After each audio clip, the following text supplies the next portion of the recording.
Hi guys, so my name's Lindsay and my book report is over Weird Ideas That Work by Robert Sutton.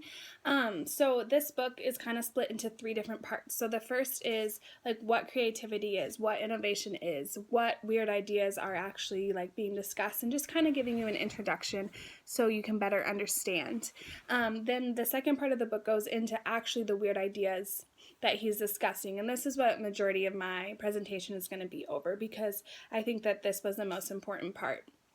And then the last part of the book was over how to integrate these ideas now into your company, into your model, business work ethics, all this kind of stuff. So for the second part of the book, there was 11 different weird ideas. So I'm going to be touching maybe on about 8 of them just for time reasons, and also the ones that I think are really important and kind of funky, kind of weird. So the first one is hire slow learners. And when I first thought of this, I thought, like, what the heck? Why would you hire slow learners? But as I continued digging in, he was discussing the ideas that maybe not slow learners, but just different learners. Maybe they think differently and process things differently than a lot of other people. This would bring like integration and diversity into the company, which would be better for the company in the long run if not everybody is the same. This brings us to the second. It's like kind of 1.5 because they're kind of on the same reason. It's hire people who make you uncomfortable, or maybe people that you don't exactly like. So if they make you uncomfortable, or if you don't like them, you need to question yourself, like, why do you not like them? What makes them, like, again, different? What makes them, like, is there a reason why you don't like them, or is it just because they think differently than you? He says that if they think differently than you, then again, that's great to add them into the company because they add diversity, and may think again like differently than other people that you've hired in the past. The second weird idea was hire people you probably don't need. I found this very strange because why would you hire somebody and pay somebody if you didn't need them? Well, his reasoning was that you give them like a trial run. You give them like 30 days to try to innovate something or whatever, paid in, like trial run, and then they could come up with something very awesome for you, and then you can hire them on full staff. But then if they don't, then that's okay, like they had their trial run. So just because you don't think that you need somebody now doesn't mean that they might not be an awesome part of your group in 6 months, and then they're just there and they're ready to work and they know their environment. So to hire people that you probably don't need is a really cool concept.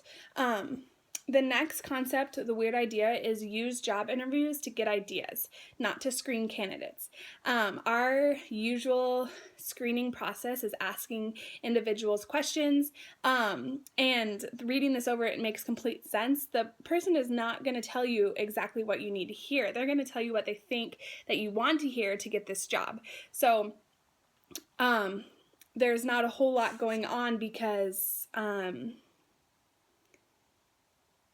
they're just telling you what you want to hear. So instead, to use it as get ideas, asking them questions about past jobs, past internships, their college. It might spark something for your guys' company that you haven't thought of yet that will work absolutely wonderful, especially if they've worked in companies that are your competition and that kind of stuff. It'll just be really awesome to get an inside view of what's going on in other companies.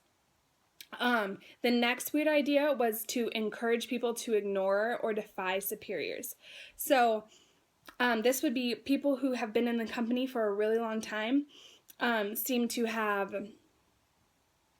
like a one-up. They know the business, they've been doing it for years. So when newcomers come in, they tend to tell them how it should be, how they should do things. And Sutton says that they should not, that they should actually tell the superiors how things should be done because they have a new fresh eye. They are coming into this without years of experience, so they may have a new idea of like what works better than what has been done for years on end. The next would be to defy the boss, which is just very insane. But this would be like if the person doesn't agree with the boss, you should give them a chance to explain like why, instead of just shutting them down, because again, they might have thought of something that you don't think that you haven't thought of before. The next one is find some happy people and get them into a fight. And not like a literal brawl, but conversation and arguments and discussion, because if there's no discussion or arguments going on when you're coming up with an innovative idea, then nobody's different and there's nothing really being generated. So when you want a new idea, a new innovative, awesome idea, people are gonna argue, people are gonna fight because there's competition in coming up with the new and best thing. And then the last one I'm gonna touch on is reward success and failure, but only punish inaction. So failure happens more oftentimes than success, and that just means that people are working. They're striving towards success. They're moving, they're working, and you shouldn't punish failure, because failure happens. Failure happens so much before something great happens.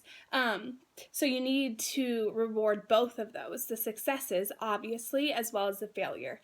You should punish inaction. If people aren't failing, if people aren't succeeding, if they're not trying, that's when you need to be punished, because as a company, an innovative company, thoughts and ideas are always coming up and up and up. And so for them not to be kind of just sitting around being timid, worried that they're going to fail, that's when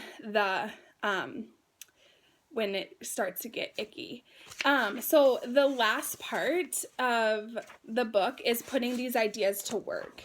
So how you can add these into your businesses to help you create an innovative and creative company. It just kind of discussed like talking to your employees and telling them kind of what's going on, what's happening new, why this might work better than what's been going on before.